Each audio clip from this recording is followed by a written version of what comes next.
Ferrari, Lamborghini, Porsche, Richard Mille, exclusive neighborhoods, and dream cities. I know, it sounds like the beginning of a story about some oil tycoon or sheikh.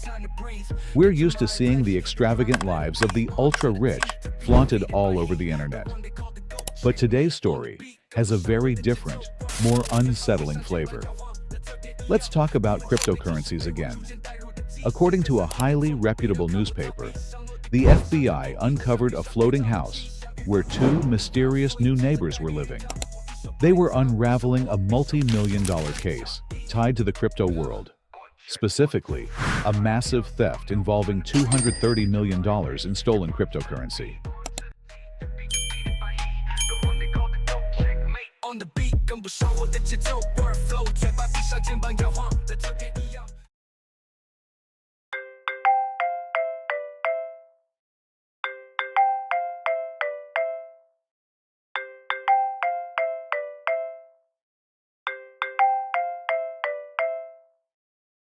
Hello. Good morning. We're calling from Google Customer Service. Your account has just been compromised. August 18th, 2024. That seemingly harmless call, received by a man in Washington, wasn't from Google at all. It was made by Versatile, an 18-year-old known online as Wiz, who used a spoofed number to pretend he was a Google employee. He convinced the victim that his accounts had been breached, triggering panic and urgency. Using this deception, he gained access to Gmail and OneDrive, where he found sensitive information to access other online profiles. Soon after, the man received another call, this time from Jean-Gilles Serrano, also known as Box, a 21-year-old accomplice of Ver, who posed as a support agent from Gemini, a well-known crypto exchange founded by the Winklevoss twins and used by the victim. He made the man believe his account was under imminent threat. In a panic, the victim reset his two-factor authentication, unwittingly giving full access to his Gemini account. The scammers wasted no time and immediately transferred the funds into a wallet under their control. Everything happened in just moments, while the victim remained completely unaware. Seconds ticked by as the situation worsened, but the man still suspected nothing. When they asked him to log into Deny Desk, a remote desktop software, he thought it was just another security step. But that decision turned out to be the final blow to his savings.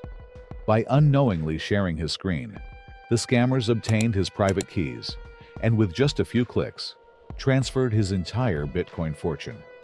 In a private video, the boys recorded their reactions as they watched 40,064 Bitcoins, worth about $230 million at the time, appear in their wallets.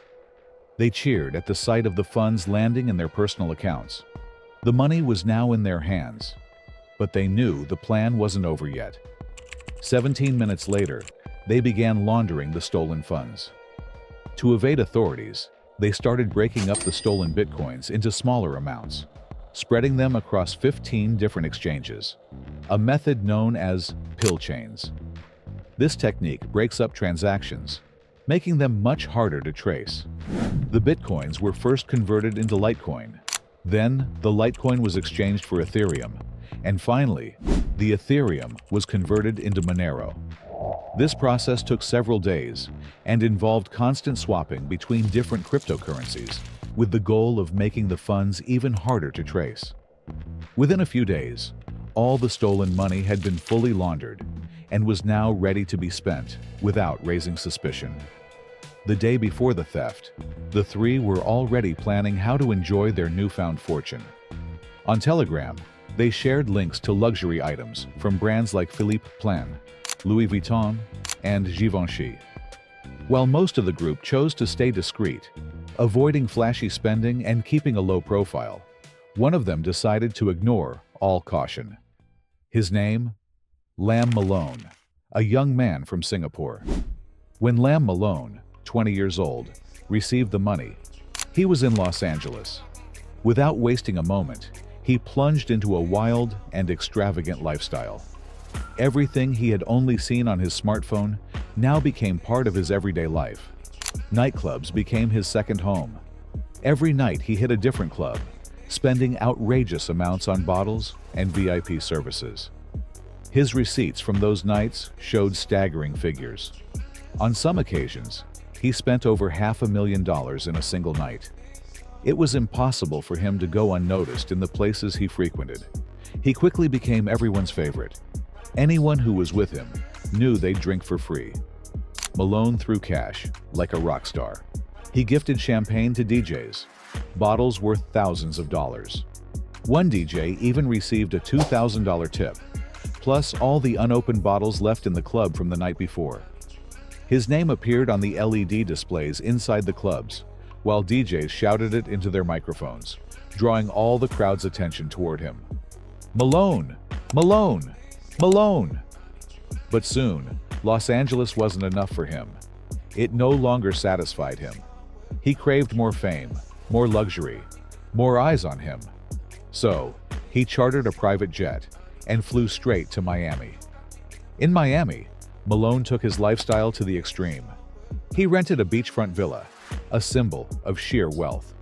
It wasn't just a house, but a luxury property valued at $10.5 million. The villa spans over 800 square meters, with 7-meter-high ceilings, 10 bedrooms, and a massive pool with an integrated hot tub.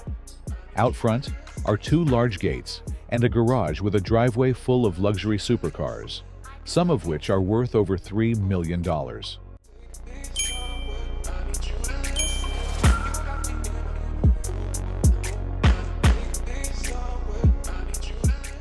Malone buys more than 20 vehicles, including a Lamborghini Aventador SVJ with his name engraved on the doorsill, and a pink Urus as a gift to win back his ex-girlfriend.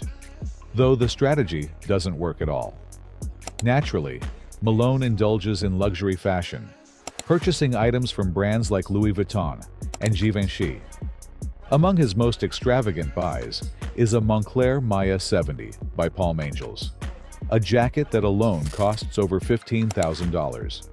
As expected, he also begins to amass jewelry, diamond-studded bracelets, flashy watches, gem-covered sunglasses, and a ring for every finger. But simply buying and wearing these things for himself isn't enough. He also craves attention and validation from others. So he purchases 5 Birkin bags, each worth thousands of dollars, and gives them away to women in clubs, including adult content creator Sky Bree and model Olivia Allen. "I still can't believe it," one of them said. "Yes, this is your sign to go out to a club," she continues. "Me and 2 friends walked into a private area, and this guy, I'll call him that, looked 18, or maybe 21, I hope, since he was in the club, but he looked really young. He came up to me and said, 'This is for you,' and handed me a real Hermes bag. It's still in my kitchen. I don't use it often." Then he opened it and asked, "Do you like it?" And I said, "Yeah, but is it real?" And he replied, "Of course it's real. It's yours. Keep it." Then he just walked away. While Malone continues to flaunt his newly acquired wealth in every possible way, he begins to attract a very different kind of attention, that of law enforcement. His wild spending and thirst for fame make it easy for police and blockchain analysts to track his movements.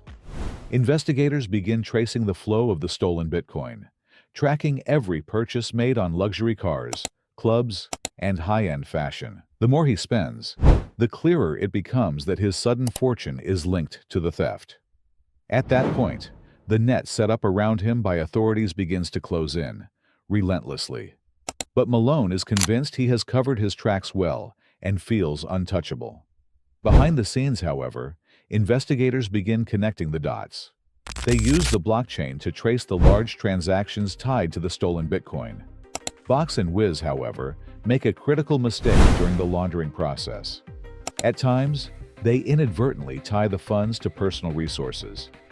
Wiz even reveals his full name during a recorded video, while Box reuses personal wallets, making it easier for investigators to follow the trail of funds. These mistakes, combined with recorded chats, provide a clear picture of their illegal activities. By mid-September 2024, the FBI and other authorities have enough solid evidence to act.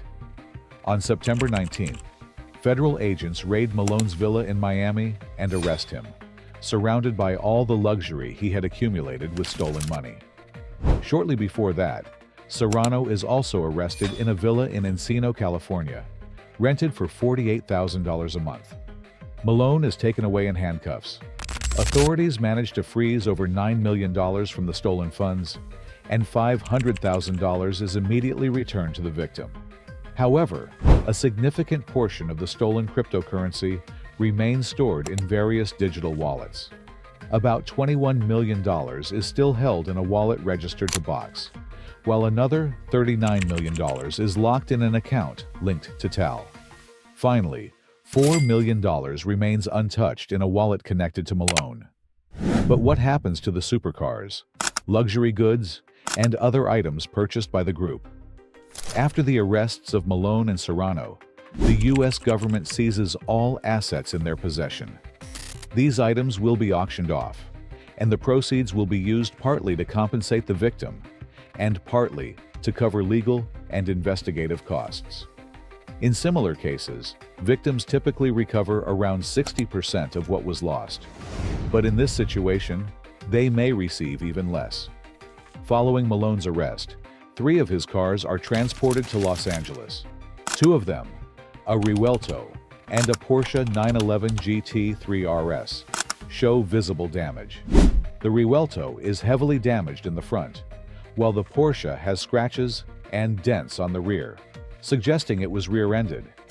Naturally, this kind of damage significantly lowers the value of the cars at auction, reducing the amount of money that can be recovered for the victim.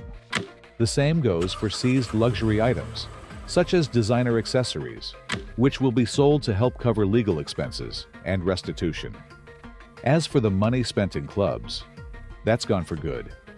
When you spend over $500,000 in a single night on bottles and VIP services, the clubs bear no responsibility and aren't required to return any of it, especially if they weren't aware the funds were illicit. Unfortunately for the victim, most of the money spent in clubs and on private jets is lost forever. The mastermind behind the theft has not yet been definitively identified, but authorities suspect that at least 2 more accomplices were involved in laundering the funds. The investigation is still ongoing. Malone and Serrano are in prison awaiting trial, and Malone faces up to 20 years in prison for each count, including theft and money laundering. If you're wondering how someone with $230 million in Bitcoin could be so easily scammed by a group of young people, well, you're certainly not the only one asking that question.